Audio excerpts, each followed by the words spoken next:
So thank you, good morning to you all, and thank you, Archbishop Jurkovič, for your kind words of introduction, for inviting me to this UN building, and for asking me to participate as a panelist in this event. I'd like to thank you also for trying to go the Ghanaian way, to tell my name Kodwo as it was in Ghana. There are a couple of Ghanaians here, you know. Kodwo means I was born on Monday. Since we take our first name from the weekday on which we're born. And so, you know, all of you know Kofi Annan, so he was a Friday born. And so on. As for the Turkson, it's a corruption of a Ghanaian name, which is actually Techisam, which our contact with England transformed into Turkson. And so I carry that as a virtue or as a burden. But very, very honored to be here this morning in your midst to share thoughts on integral human development with you, especially in the way that it synchronizes with the UN development goals and, as it were, Church's way of partnering with the UN on the achievement and realization of the development goals. So let me first bring you greetings from the Holy See and to thank the organizers and all who are attending this special event. In particular, I'm grateful to the Secretary General of the United Nations Conference on Trade and Development, Mr. Mukhisa KITUYI, and International Geneva for co-organizing this special event on integral human development, transforming our world, the Holy See, and the 2030 Agenda. It is in particular a great pleasure for me to return to Geneva to share some considerations of the Holy See on the Sustainable Development Goals. The last time I was here was to talk about Laudato Si, the Pope's encyclical on the environment and climate change. So, dear friends, as you may remember, just last July in Nairobi, at UNCTAD's mandate, was renewed with a strong focus on building an inclusive economy. In fact, the political declaration issued by the conference, Nairobi Azimio, noted that the world still faces an unequal global distribution of resources and opportunities. But today, we're better placed to take concrete action that can address the inequalities between and among countries and peoples. In 2015, world leaders agreed on how to better position the international community to address some of the most pressing global challenges.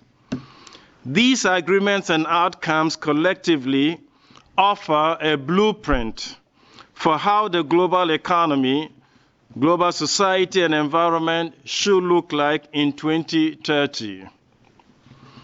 Sustainable development is unthinkable without inclusive prosperity, and that is prosperity for all. And as Pope Francis, just referred to by our first speaker, said in 2015 during his visit to the United Nations office in New York, that the SDGs provide a very hopeful sign of inclusive prosperity and development. In his address to the United Nations General Assembly, Pope Francis stated that the adoption of the 2030 Agenda for Sustainable Development is an important sign of hope. A solemn commitments, however, are not enough, although they are certainly a necessary step towards solutions. Our world demands of all government leaders a will which is effective, practical, and constant.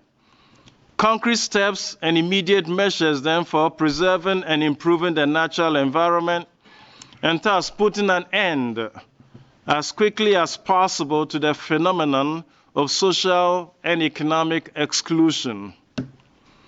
The Holy See believes that this hope will be realized only if the agenda is truly, fairly, and effectively implemented. So, during the last 15 years, globalization has given evidence of its challenges and limits, and in a certain sense, it's become, as is just been recalled also by Mr. KITUYI, it's become a victim of its own success. In fact, while allowing for a general improvement of living conditions, it has created also a large number of losers alongside winners. This is reflected in the widening gap of inequality, particularly within emerging and advanced economies. And Oxfam has reported and reminded us of this twice at Davos at the World Economic Forum, how much the wealth of the world is concentrated in the hands of barely 1%, with the resources of 10%, 90% handled by 10. So over the last 15 years, the conditions of many people living in poverty or near poverty has deteriorated as a result of processes that have displaced their livelihoods and thus severely impaired their ability to make a decent living. These processes include environmental degradation, violent conflicts, forced migration, rapid fluctuations in the prices of commodities and agricultural products, stranded resources and natural disasters resulting from climate change, as well as cyclical political and economic crisis. The loss of benefits like insurance and pensions formerly associated with employment in the high and middle income world has further magnified the uncertainty and precariousness now faced by the middle class. In our globally interconnected world, people living in poverty are keenly aware from their exposure to mass and social media that their well-being is often determined by decisions of leaders and policymakers whom they have very little opportunity to influence. Such an individualistic economic ideology, an economy of exclusion and inequality, is anchored on a belief in the natural selfishness of the human being and the automatic ability of a free market, unhindered by moral regulations to generate increased efficiency and aggregate growth. This ideology describes the future not in terms of uncertainty, but in terms of risk, based on probability. The consequences of any action may be rationally assessed, and all come down to utility maximization. We learned through the crisis that in real life, the future is unknown. It is often shaped by actions based on incomplete or deliberately false information and even irresponsible speculation, which often produce unintended and unexpected consequences. When the consequences of specific decisions and actions are uncertain, then reason demands that moral and prudential criteria be included in the regulatory process. And so the lessons of the global financial crisis have not been assimilated, and we learn in all too slowly the lessons of environmental deterioration. Some circles maintain that current economics and technology will solve all the environmental problems. Yet, by itself, the market cannot guarantee integral human development and social inclusion. And so at the same time, we have a sort of super development of a wasteful and consumerist kind, which forms an unacceptable contrast with the ongoing situation of dishumanizing deprivation. While we are all too slow in developing economic institutions and social initiatives which can give the poor regular access to basic resources. And so, as it was stated in the Nairobi Azimio Declaration of the 14th UNCTAD Conference, economic activities should be at the service of persons. And any development and growth strategy should aim at the promotion of every human being and at the primacy of human work. In other terms, this has been stated and formulated as economic policy should serve the human person, but the human person should not be reduced to serve any economic structures and systems. The commitment then to a more integrated, comprehensive, and transformative and sustainable approach to development played a key role in the adoption of the 17 goals and targets for policymakers across all the levels of political organization. The 17 goals and multiple targets have clearly demonstrated a level of aspiration and ambition well beyond the Millennium Development Goals. And the principle of the common good, to which every aspect of social life must be related if it is to attain its fullest meaning, stems from the dignity, the unity, and equality of all people. This, for us, or for the Holy See, is been based on its belief in the common origins of the human race or human being. Having a common origin, and which makes all of humankind brothers or sisters in that sense, meaning and describing for all the same dignity, it's become the thing then that the affirmation of the common good is something that responds to the common dignity that all of humankind or every human person shares in and has. According to its primary and boldly accepted sense, the common good then is the sum total of all conditions which allow people, either as groups or as individuals, to reach their fulfillment more fully and more easily. The resultant rights and obligations are consequently the concern of the entire human race. Every group must take into account the needs and the legitimate aspirations of every other group and even those of the human family as a whole. The common good, then, should be understood not as the good of the abstract collectivity or of the state, nor merely as the mixture of goods of individual members, but rather as the good of every person, both as an individual and as a social being in relations to others. The common good, then, does not exist only on the level of state or of a nation, however, but at the level of every human group or community. Human beings, then, are not necessarily self-centered individuals geared towards maximizing their own utility and satisfaction, unmoved by others whom they consider only as trading partners.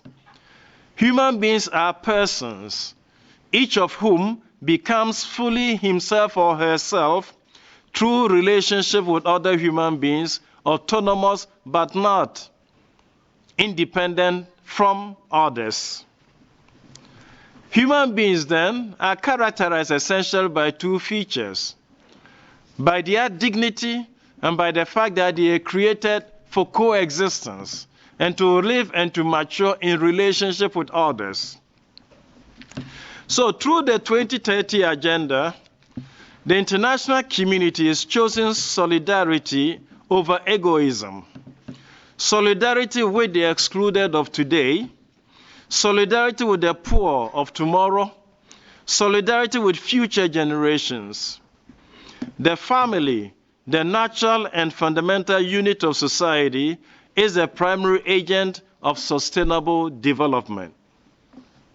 And therefore, the model of communion and solidarity among nations and international institutions is the thing to go for and to prefer. A shared concern then for the family and its members is a proven contributor to poverty reduction, better outcomes for children, equality between girls and boys, women and men, as well as improved balance of work, family, and rest component and relations, and stronger intra- and intergenerational bonds. In practical terms, then, the Holy See views life with dignity as including religious freedom and education, as well as lodging, labor, land, food, water, and health care. When Pope Francis arrived in the Vatican, from his Latin American background, he encouraged our office to organize an event for so-called popular movements made up of campesinos, cartoneros, and people, the landless people in Latin America. And when we did organize that event, the event decided to adopt three expressions as its key targets: trabajo, tierra, and techos. Land, work, and a roof over the head. And that's what we set ourselves to discussing with other grassroots and popular movements. Subsequently, last February, we were invited to the Central Valley in California to organize a similar meeting for the grassroots movements in the United States. 3 bishops from Canada who attended that event extended an invitation, so inviting us to bring this also to Canada. So I think we're making our way around the world to promote the threefold ideas and values of tierra, trabajo, and techo. Land, work, and a roof over the head as the basic concerns of the poor and the landless people in our midst. In the words of Pope Francis, then, we cannot call any society healthy when it does not leave room, real room for family life. We cannot think that a society has a future when it fails to pass laws capable of protecting families and ensuring their basic needs. And so in the context of a family life, the Holy See acknowledges that women have a special role to play in the family and in society, and in specific regard to integral human development per se.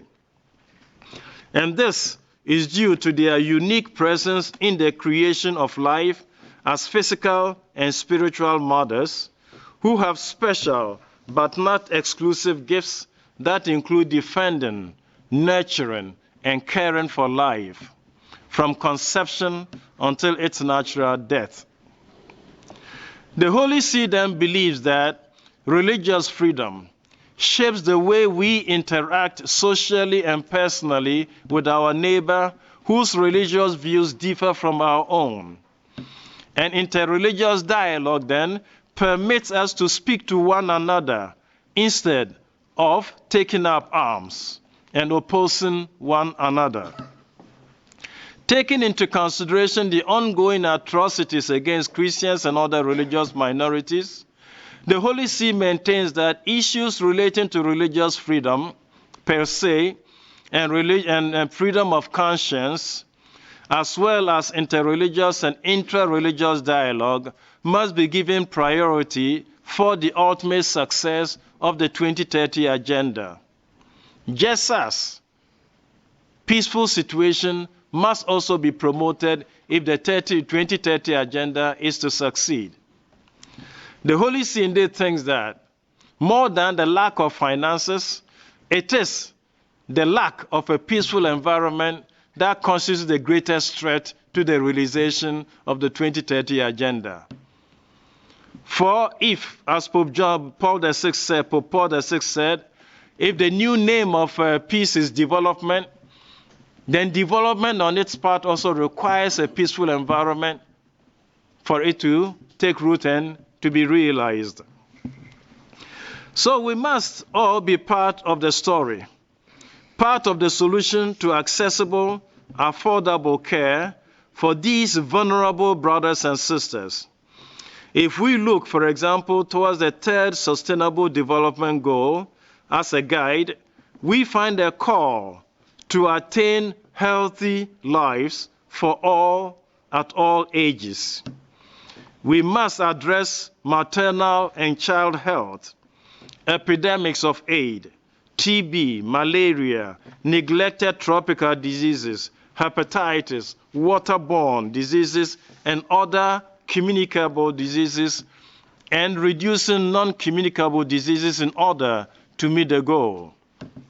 Therefore, we believe that all must be part of the story, including pharmaceutical and diagnostic companies, as we strive to fulfill the moral imperative to increase access to health, product development, diagnostics, vaccines, and medicines, affordable pricing, and delivery systems, thus expanding access to pharmaceuticals for all people who need them, but especially children and our poorest and most marginalized brothers and sisters throughout the world.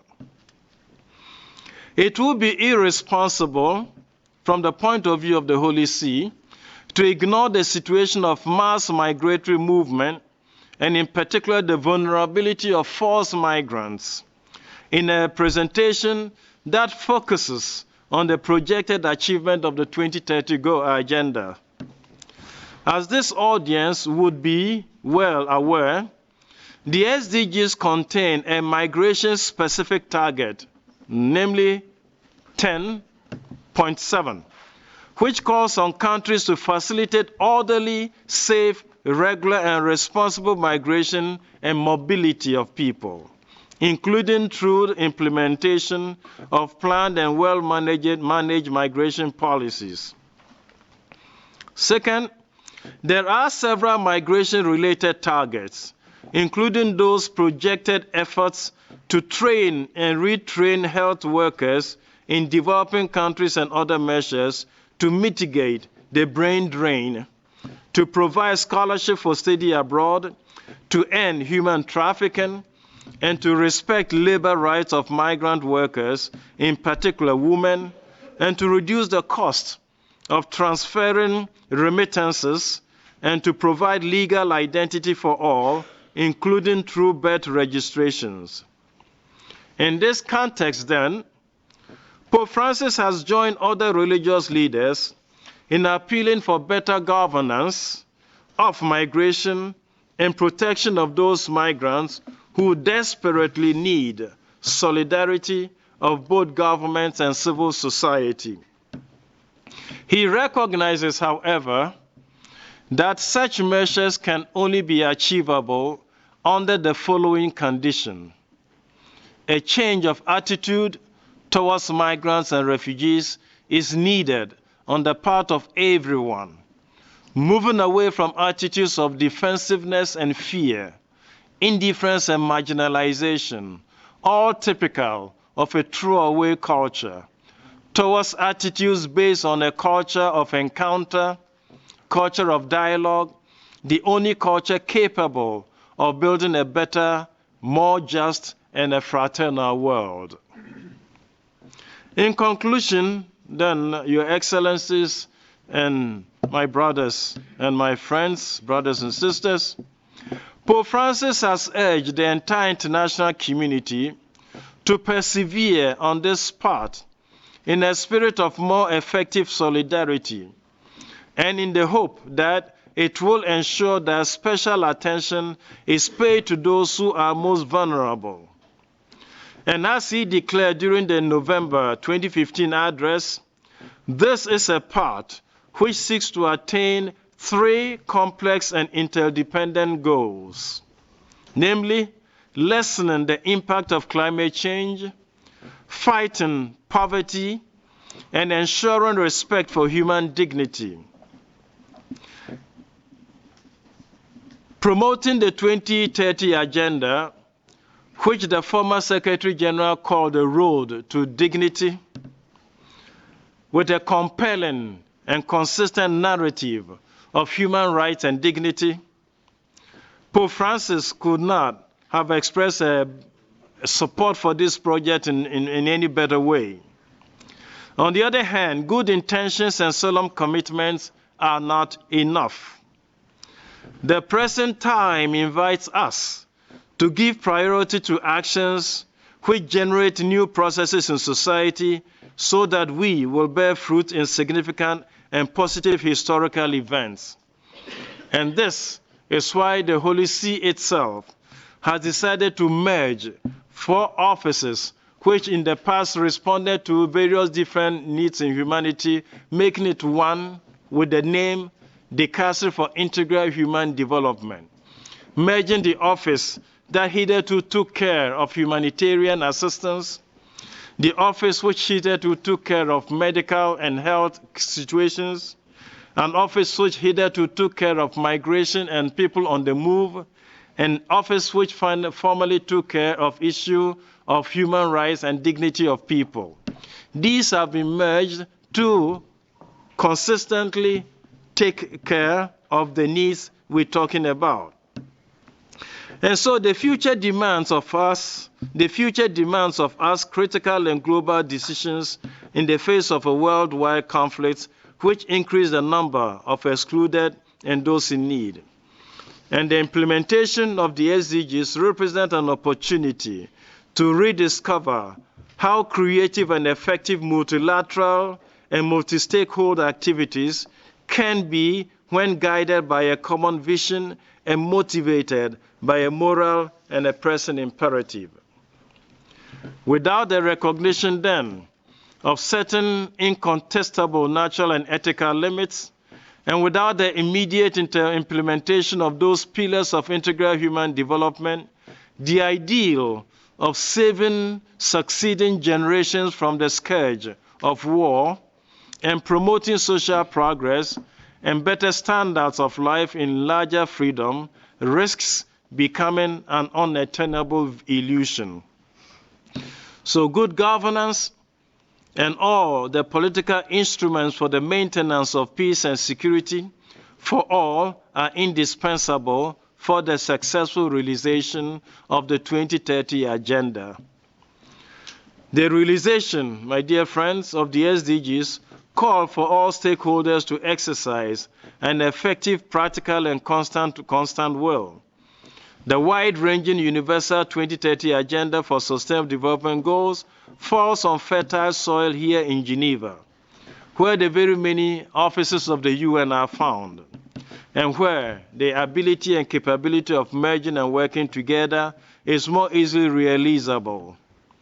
The SDGs place the interdependence of all development actors, government, civil society, and private sector, development banks, and of course the UN at the heart of their achievements. And so the 2030 Agenda aims to avoid issues being dealt with in isolation, in which one UN agency takes charge of the activities towards a given goal. Rather, it encourages multi-sectorial approaches to the issues. And so, dear friends, looking at the challenges of our times, the SDGs are the common instrument for a shared solution, with we as institutions, as states, and as faith-based organizations, as individuals have still the opportunity to choose between helping each other achieve these goals or to miss them, failing everyone by himself. And so, this morning, introducing to you the merger at the instance of Pope Francis of the 4 offices of the Vatican is a signal of how the Holy See hopes that multi-sectorial approaches, all coming together and working together, can help us all achieve this goal. And with this, the Holy See pledges its support to all of you, UN agencies over here, towards the realization of the development goals, and we wish everybody great success in this endeavor. Thank you for your kind attention.